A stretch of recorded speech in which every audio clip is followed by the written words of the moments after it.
Baik, tuan-tuan, kita kembali ke pengajian kita. Kita menggunakan kitab Fiqhul Aqidah. Kitab ni ada dijual di kedai-kedai buku. Ada yang kulit nipis, ada yang kulit keras. Kulit keras tu mahal, RM4, lebih daripada yang nipis ni. Kemudian ada yang jawi, ada yang rumi. Jadi tuan-tuan boleh dapatkan untuk lebih mudah untuk kita memahami dan mengingati apabila ada rujukan yang kita boleh tengok, baca, hafal supaya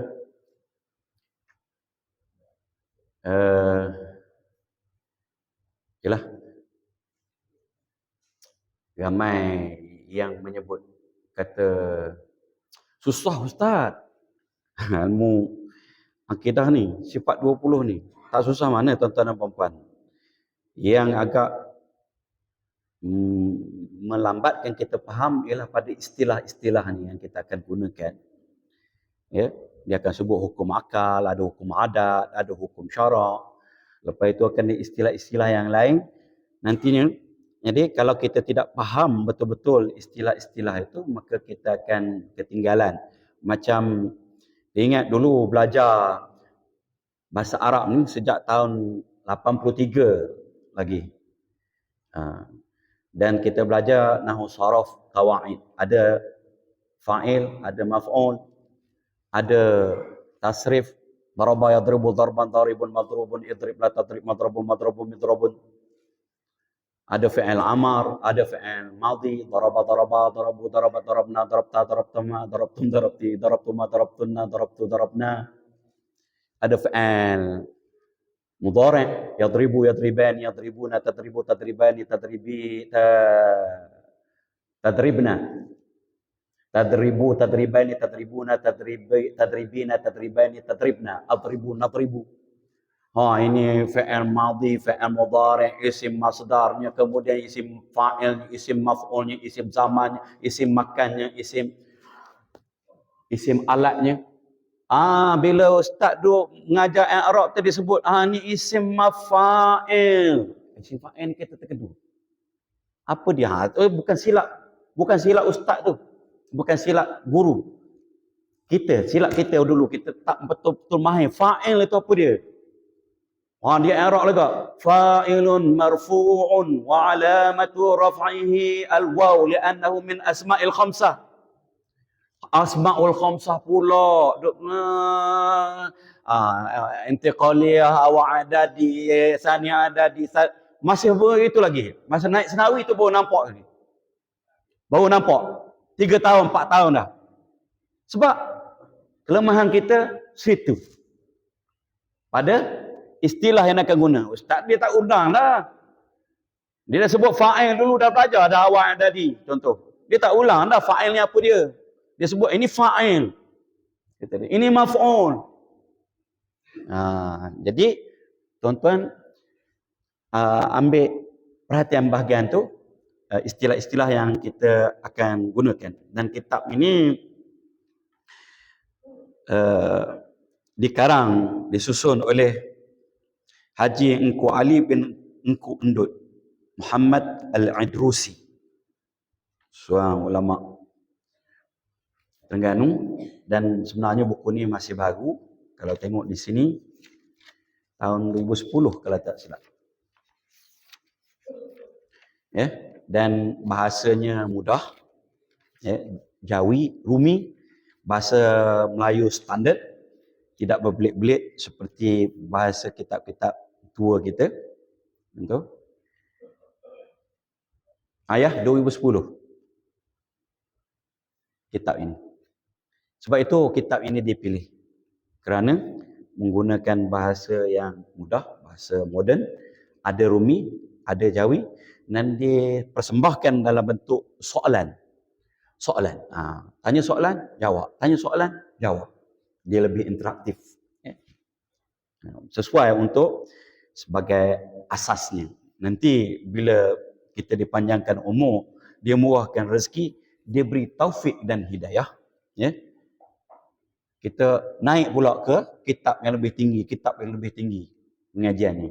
Ini untuk tujuan melepaskan fardu ain dalam bidang ilmu akidah. Dan dinamakan kitab ini Fiqhul Aqidah. Diterjemahkan sebagai memahami akidah. Fiqh itu maksudnya faham. Ya. Walaupun ada sebuah hadis yang disebut oleh Nabi SAW, man yuridillahu bi khairan yufaqihu fid din. Biasanya kita baca hadis itu dalam kitab fiqh. Tapi bukan merujuk kepada fiqh saja. Yufaqihu fid din itu ialah fahamkan terhadap agama, bukan pandai fiqh yang kita belajar sah, batal, syarat, rukun. Itu saja. Ya. Dan fiqh ini pun fiqh juga tuan-tuan dan puan-puan. Akidah ni dipanggil Al-Fiqhul Akbar. Ya. Ada kitab oleh Imam Al-Hanafi, Al-Fiqhul Akbar. Yang kita belajar sah, batal, mayang, syarat, rukun dan sebagainya itu dipanggil Al-Fiqhul Asghar. Kerana memperkatakan tentang furu', cabang. Yang ini memperkatakan tentang usul, prinsip agama, asas agama dalam mengenal Allah SWT. Jadi dipanggil Al-Fiqhul Akbar. Al-Fiqh di sini ialah faham.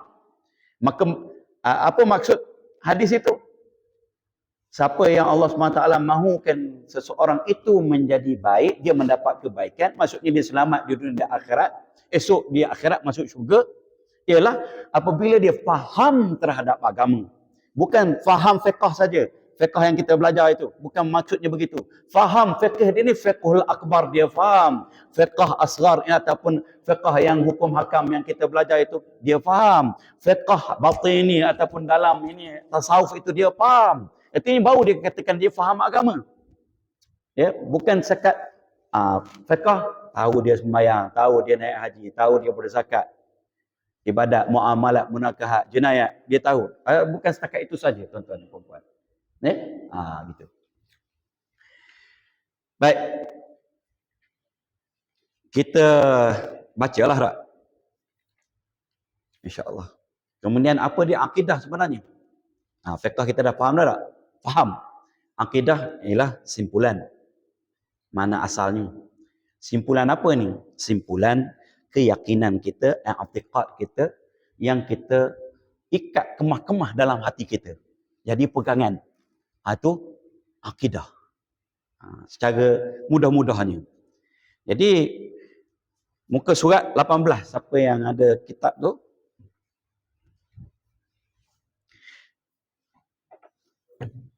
Ada yang banyak dah kitab-kitab mengenai sifat 20 ni. Alhamdulillah tuan-tuan boleh dapatkan di kedai. Kalau awal 2000 dulu saya mari, ada satu aja payah cari hak terjemah. Sekarang ni macam-macam dah. Tuan-tuan balik baca dulu, biasakan dia punya tu, apa itu kita akan perkemaskan di sini. Tapi biasakan dengan istilah-istilah itu. Dan istilah tuan-tuan dan puan-puan kita tidak boleh terjemahkan. Istilah akademik, istilah ilmu kita tidak terjemahkan. Dan dalam mana-mana ilmu pun dia ada istilah-istilahnya. Misalnya tajwid, ada istilah dia. Ini mak wajib muttasil, ini mak jaim munfasil, ini mak lazim musaqqal kalimi, ini mak lazim mukhaffaf harfi. Ada nama-nama dia, istilah-istilah dia. Kita tak boleh elak. Jadi kalau kita mempermasalahkan istilah susah dan sebagainya, maka tajwid pun nanti kita tak belajar. Ya? Dia memang ada istilah setiap ilmu. Jadi tak boleh tidak. Kita tu yang mengusahakan. Ini kenapa dia panggil mak wajib muttasil. Ya, contoh. Ya. Jadi muka surat 18. Perkara-perkara yang perlu diketahui sebelum mempelajari ilmu akidah. Ini mukaddimah dia, intro dia ni. Ini yang penting juga ya. Supaya pintu masuk dia tu. Kita kena dah ni pintu. Kuncinya macam mana? Selaknya macam mana nak buka? Begitu. Jadi tangganya macam mana? Jadi moleklah kita nak melangkah. Kalau pintu dia kita ni bermasalah, nanti kemungkinan tak tahu masuk ke tingkap. Masuk ke tingkap kita tak sah. Ya, cara masuk hak sebenar ialah masuk ke pintu. Lepas juga ke dalam, tapi memang kata orang masuk ke tingkap. Maksudnya dia ingat ke orang lain, ingat ke puan-puan. Contoh. Nah, bismillah.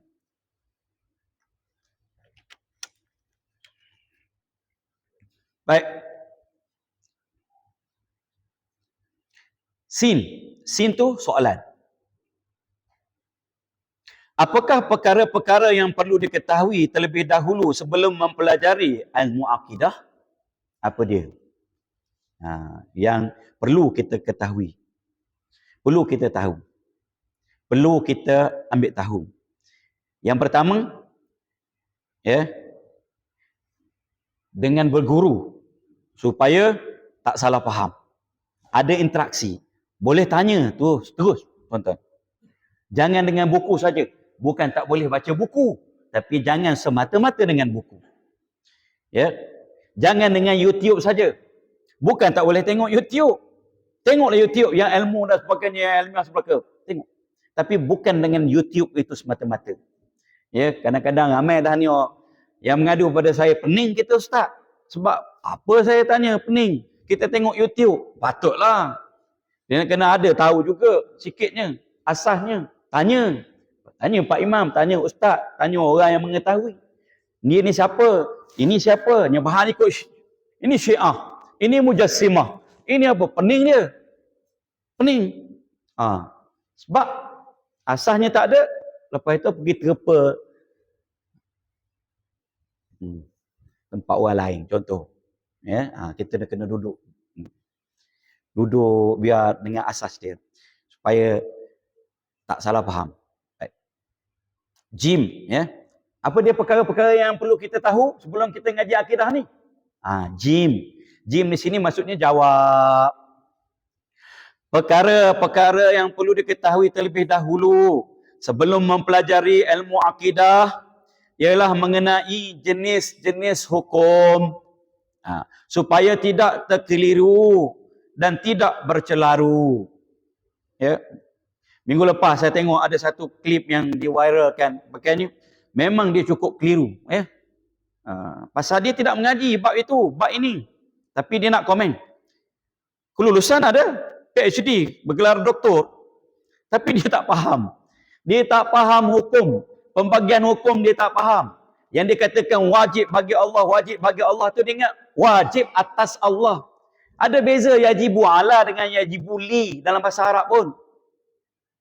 Yang dikata yajibu wajib atas, bukan atas Allah. Kita sebut wajib bagi Allah. Bukanlah artinya Allah itu terpaksa buat kerana kita mewajibkan.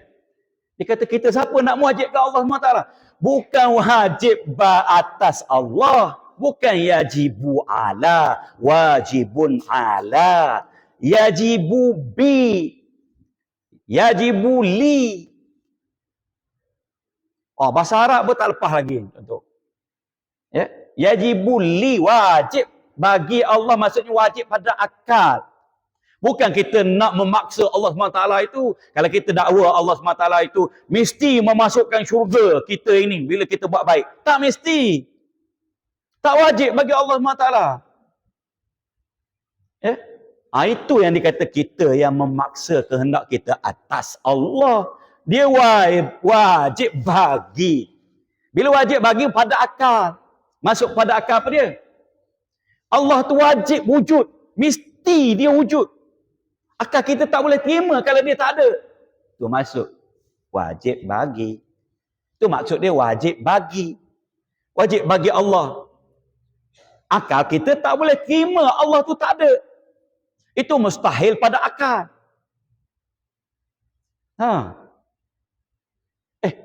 Kita boleh terima ke begitu indah, tersergam, tersusun alam semesta ni tiba-tiba wujud sendiri? Boleh terima ke? Itu dalam kitab tua dia kata apa? Dia kata kalau ada tahi lembu mesti ada ibu dia. Dalam kitab Arab pun ada apa ni? Kalau ada tahi unta. Kalau ada tahi unta mesti ada ibu dia. Mustahil tiba-tiba tumbuh daripada mana? Muncul daripada mana? Tahi dia tu.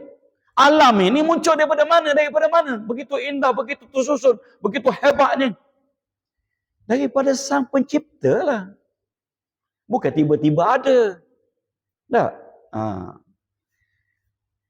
Itu dia kata wajib bagi Allah. Maksudnya pada akal kita. Akal kita tidak boleh menerima tiadanya Allah. Itu mustahil pada akal. Akal kita wajib menerima. Akal kita ni apa-apa? Dia kata mesti menerima bahawa Allah itu ada. Allah itu ada. Itu dia wajib bagi Allah wujudnya.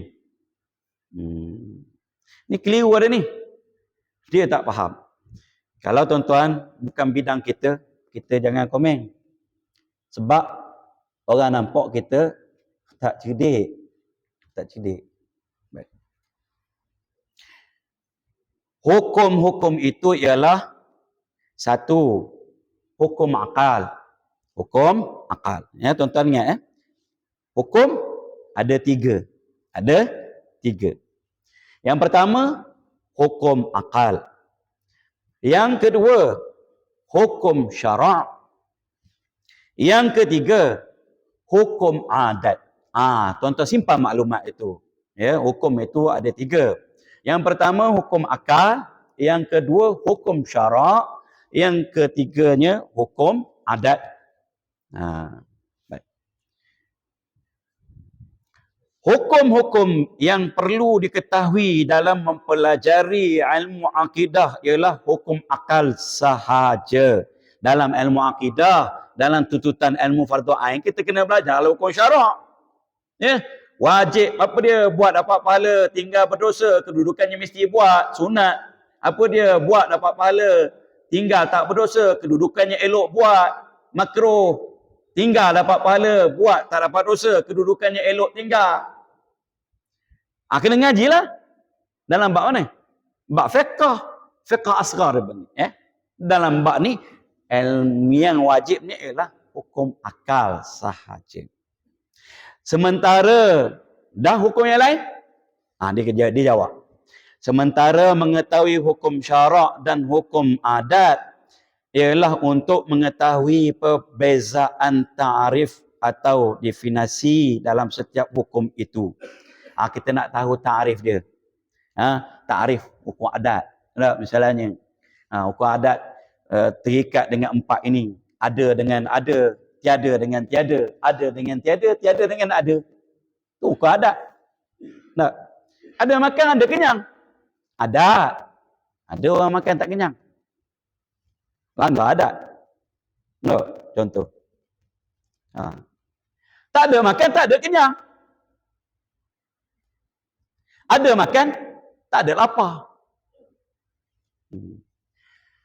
Tak ada makan, ada lapar. Tu. Ada dengan ada, tiada dengan tiada. Ada dengan tiada, tiada dengan ada. Contoh. Nanti kita akan masuk. Kita akan masuk pelan-pelan mendalami. Itu bagai mukadimah, tuan-tuan ambil dulu apa dia dikatakan hukum adat. Definisi dia. Kalau harus, tuan-tuan Muhammad, makruh kita tak dirarap. Sunat ada 5 hukum syarak. Harus, buat tak buat tidak mendatangkan dosa dan pahala. Boleh buat. Tuan-tuan, pagi tadi, pagi esok, nak makan nasi lemak ke, nak makan nasi goreng ke, harus. Makanlah. Contoh. Itu boleh kita jadikan dia berpahala dengan syarat-syarat ibadat. Saya rasa kita dah pernah sebut di masjid ini. Perkara-perkara harus, walaupun dia harus, tapi kita boleh jadikan dia bernilai pahala, bernilai ibadat dengan beberapa syarat. 5 syarat. Dan juga sebagai pengetahuan juga, untuk pengetahuan lah, kena tahulah. Nanti nak belajar fiqh ada pula istilah tu. Selain itu, supaya kita tidak terkeliru dan tersilap dalam menghukum. Sebagai contohnya, ni tersilap dalam menghukum. Dia bagi contoh. Seseorang telah berkata, api itu menghanguskan. Lalu kita yang mendengar menghukumkan orang itu kafir. Dia kata, api itu membakar dan menghanguskan. Kafir awak ni. Sebab bukan Allah ke yang membakar? Bukan Allah ke yang menghanguskan? Sedangkan orang itu bercakap atas hukum adat. Hukum adat. Api itu memang membakar. Air ini memang menghilangkan dahaga dari segi adatnya. Ya. Nasi mengenyangkan pada adatnya. Ya. Bukan atas dasar engkar hakikat pegangan akidah. Bahawa hakikat yang menghanguskan itu ialah Allah Subhanahu Wa Taala. Hakikat dia memanglah Allah Subhanahu Wa Taala. Ya. Tapi itu bahasa tu dipanggil majaz akli. Majaz akli. Tuan-tuan biasa dengar majaz akli. Majaz, ini majaz. Bahasa kita manusia ni. Apa dia majaz akli ni? Kita menisbahkan, menyandarkan perbuatan tu kepada yang lain. Kepada orang lain. Sandarkan sahaja. Dari segi apa? Bahasa kita mengikut hukum adat. Bukannya hukum hakikat. Betul jelas tak? Contoh. Saudagar itu membina rumah yang besar di tepi sungai. Tepi sungai tak munasabah tak? Mana? Banjir. Atau bukit lah. Dia ke yang bina? Ke buruh? Ke tukang? Tapi kita kata dia bina. Majaz akli. Dia panggil majaz akli. Misalnya, tersandar. Kuasa Allah lah yang menjadikan ini. Siapa yang menjadikan sebenarnya? Kuasa ke Allah? Allah yang jadikan ni. Zat Allah SWT jadikan ini. Bukan kuasa dia. Sahaja. Dengan sendiri. Ya. Tapi Allah menjadikan dengan kuasanya. Bukan kuasa itu yang menjadikan makhluk ini dengan sendirinya. Kita nisbahkan, kita sandarkan perbuatan itu kepada kudrat. Tapi bukan bermaksud kudrat itu yang menjadikan secara sendirinya. Kita tak boleh. Kalau siapa-siapa yang i'tiqad bahawa kudrat Allah lah yang menjadikan dengan sendirinya. Bukan dengan zat Allah SWT. Kufur. Kerana percaya ada yang lain selain daripada zat Allah SWT memberi bekas. Tu kena duduk halus tu. Halus apa? Halus akidah ni. Supaya apa? Kita tak silap hukum. Kita silap hukum. Hari-hari lah. Sekejap musyrik 4 bila. Sekejap imam pula jadi syirik. Sebab kenyang makan nasi hari ni. Kita tanya selalu. Mana Pak Imam? Allah ke nasi yang mengenyang? Syirik dapat imam ni. Ke mana? Jangan salah hukum. Salah hukum. Jadi bagi majaz akli. Hukum adat. Ada je orang yang makan tak kenyang-kenyang. Tak? Ada seorang kawan waktu di Jordan dulu. Orangnya tak besar mana, kurus. Tapi dia makan sedulang untuk yang 5 orang, 6 orang makan. Dia makan seorang. Barangkali boleh makan lagi kalau bagi tu kan. Ada aja. Baik. Pengertian hukum akad. Hukum akad. Muka surat 21. Tajuknya. Besar dia tulis. Hukum akad. Tuan-tuan. Jangan terpengaruh. Di luar sana dia ada. Dia ada, dia kata agama bukan mengikut akal. Betul. Ini kalimatul haq. Walakin uridu bihal batil. Memang agama tak ikut akal. Tapi agama memerlukan akal. La dina liman aqla lahu. Tidak ada agama bagi orang yang tak berakal. Sebab itu orang yang tak berakal mana ODJG apa tahu orang istilah orang Indonesia kita orang gila lah maksudnya. Ada agama dia? Tak ada. Maksud tak ada agama dia tak perlu sembahyang, dia tak berdosa dia tak sembahyang. Dia buat apa, dia ambil barang kita, dia tak berdosa. Maksud tu tak ada agama. Agama dia Islam dalam IC dan sebagainya. Jangan pula kata nanti kita nak jirat mana-mana dan sebagainya. Dia Islam, tanam perkumpulan Islam lah. Cuma tidak ada agama, maksud tidak ada taklif bagi dia. Bagi orang yang tak ada akal. Dalam Quran pun banyak afala taqilun, sebut tentang akal. Apakah kamu tidak berakal? Apakah kamu tidak berfikir? Semua merujuk kepada ni. Tak ada agama orang yang tidak berakal. Cuma kita jangan jadi Mu'tazilah. Mu'tazilah mendepankan akalnya daripada nas. Kita letak nas dulu, Al-Quran dulu, hadis dulu, baru akal. Akal ialah sebagai medium untuk memahami Al-Quran dan hadis secara betul. Itu. Letak akal dulu gak jadi Mu'tazilah lah. Kita bukan mengkultuskan, mengkuduskan, mengagungkan akal. Tidak. Tidak mendahulukan akal. Jangan salah faham pula. Tapi akal perlu. Ya. Sebab itu ilmu ini dipanggil juga ilmu nazar wal istidlal. Apa dia nazar? Ilmu yang kita perlu melihat, mengkaji, merenung, memikir. Ya. Tentang apa? Tentang kejadian Allah Subhanahu Wa Taala, bukti kewujudan Allah Subhanahu Wa Taala. Ya. Mengambil kejadian-kejadian itu sebagai apa? Bukti bahawa Allah Subhanahu Wa Taala yang Maha mencipta, Maha mengadakan. Gitu. Semua perlu kepada akal. Pengertian hukum akal.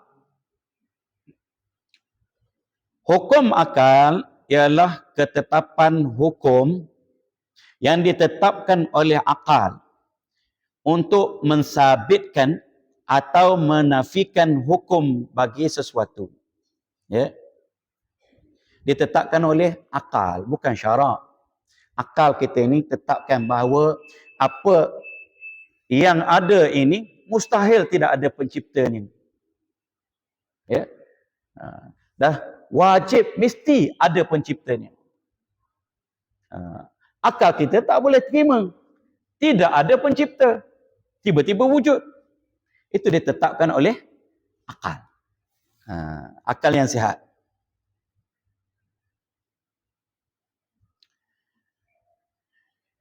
Sama ada menghukumkan ada atau menghukumkan tiada. Seperti menghukumkan wajib adanya Allah. Dan menghukumkan pula mustahil tiadanya Allah. Apa yang menghukum? Apa yang menetapkan wajib ada Allah? Apa yang menetapkan mustahil tidak ada Allah? Akal kita, akal yang sihat. Orang akal yang sihat, dia akan putuskan bahawa wajiblah wujudnya pencipta. Sebab yang dicipta itu sangat hebat. Salahnya. Mustahil tak ada pencipta. Tiba-tiba muncul sendiri. Tengoklah debat tuan-tuan dan puan-puan. Saya suka tengok debat di dalam YouTube. Debat etis. Debat perbandingan agama. Memang tak boleh nak pergi. Tak boleh nak pergi. Baik debat perbandingan agama. Dengan hujah-hujah Al-Quran, hadis, hujah-hujah akal, logik yang sihat, berdebat dengan etis, tak boleh nak pergi, cuma degil saja. Degil sahaja. Sebenarnya. Pasal masuk Islam ni susah, kena sembahyang 5 waktu. Babi tak boleh makan. Arak tak boleh minum. Contoh. Degil, benarnya. Apapun insya-Allah kita akan sambung lagi pada masa-masa yang akan datang. Kita berhenti dulu setakat ini. Wabillahi taufiq wal hidayah. Wassalamualaikum warahmatullahi wabarakatuh. Kita akhiri majlis kita dengan membaca surah Al-Asri dan tasbih kafarah. Bismillahirrahmanirrahim. Al-'asr innal insana lafi khusr illa alladhina amanu wa 'amilus solihat wa tawassaw bil haqq wa tawassaw bis sabr. Subhanakallahumma wa bihamdika asyhadu an la ilaha illa anta wa nastaghfiruka wa natubu ilaik.